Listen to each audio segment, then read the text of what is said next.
Climate change is one of the leading issues in today's world.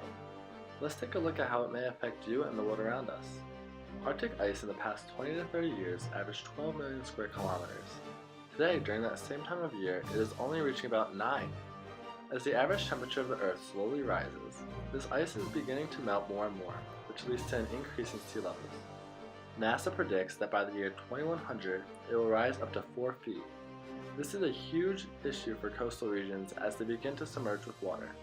The culprit of climate change is gaseous carbon dioxide that, when mixed with water, forms carbonic acid. Ocean acidification leads to the death of marine life and can disrupt entire ecosystems. Even the drier climates like the desert experience the effects of climate change.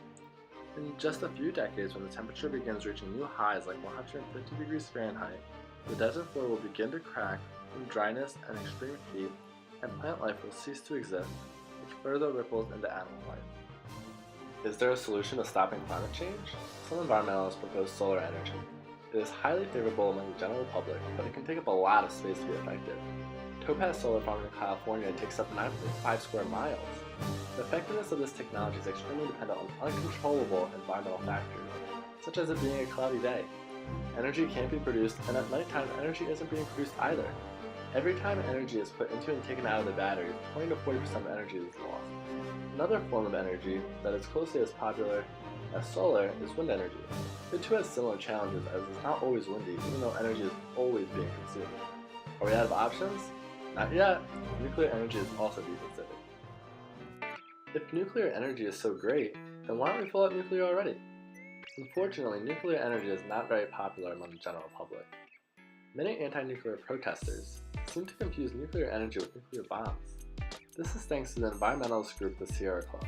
In the 70s, they feared Western expansion into California would ruin its scenic character, so they decided to slow economic growth of cheap and reliable power like nuclear energy by relating it to nuclear bombs.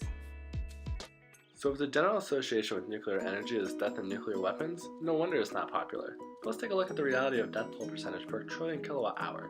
Among energy sources, coal leads with 60% of fatalities, followed by oil with 22%. In the bigger picture, solar, wind, and nuclear account for less than 1% of deaths among energy sources.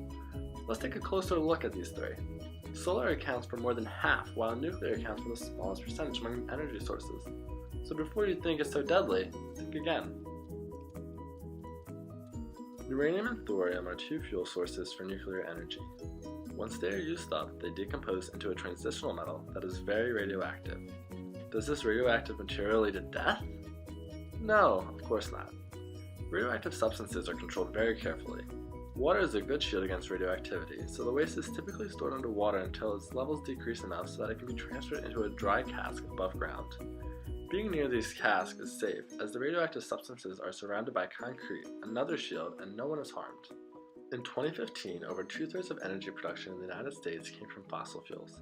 Coal-fired plants release many chemicals into the air, lowering its quality and contributing to climate change.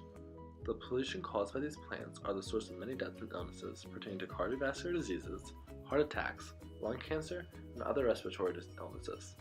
Nearly 25,000 deaths were caused by air pollution from power plants in the United States, according to the Clean Air Task Force. What you see coming out of nuclear reactors is not air pollution, but simply steam, vaporized H2O. Some may ask if nuclear energy is reliable, if it can be trusted. If you don't think so, take a look at France. 3/4 of the country's energy comes from nuclear reactors, which were first introduced almost 50 years ago. They produce so much energy that they export over $3 billion worth annually. And how many deaths have they had due to a nuclear accident over such a long period of time? They're still waiting on their first.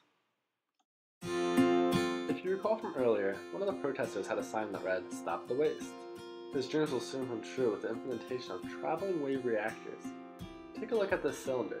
It is filled with the depleted nuclear waste that environmentalists are so worried about, since the electron capture to return the elements to their normal state takes thousands of years. With just a little enriched uranium to get the reaction started, this reactor will produce high-density energy at a constant rate for 60 years without having to be refueled. No uranium enrichment or reprocessing is necessary with this new technology. Better yet, proliferation is not possible with this reactor, so it is safe for other countries to use as well. If this reactor works as it is designed to, the anti-nuclear environmentalists will sure have a hard time finding something to complain about. Energy demand is on the rise. Even though we are becoming more efficient with how we produce it, third world countries are just beginning to get connected to the energy grid. With an increase in demand and the nearing effects of climate change, we have to be smart about how we produce our energy. Is it smart to be using 14,000 kilograms of coal when we can extract the same amount of energy with just 1 kilogram of uranium? Not to mention all of the air pollution that is associated with coal, our top source of energy production, that leads to so many deaths. Environmentally, nuclear energy will mitigate greenhouse gases, avoid destructive use of natural and agricultural landscape for biofuels, and diffuse energy generation.